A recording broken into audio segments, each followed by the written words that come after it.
মানে আমি কিন্তু এই যে টিম বিল্ডিং বলে যে একটা জিনিস আছে, এইটাই আপনার মনে করেন যে জানতাম না 2019-এর আগে, জানতাম না মানে মনে কথা এটা আবার কী জিনিস।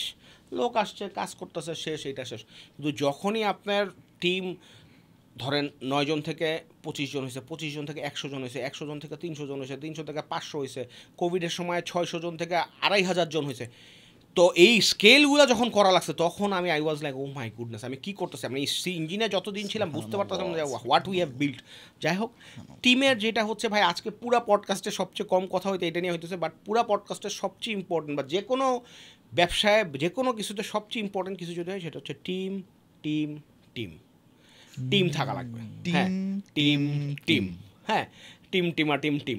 তো এখন এইখানে টিম যদি সলিড না হয় তাইলে আপনার ব্যবসাটা আসলে লং টার্মে যাবে না। অ্যান্ড শর্ট টার্মেও যদি আপনি করতে চান, ইউ নিড গুড টিমমেটস, যে আপনি যেভাবে চিন্তা করতেছেন সেইভাবে চিন্তা করতে পারে, যাকে আপনি বললে যে আপনার কষ্টটা বুঝতে পারবে এবং যে আপনার ব্যবসার জন্য ডেডিকেট হইতে পারবে এবং যার মধ্যে ক্ষুধা আছে তারাই আপনি বাঁচতে হবে।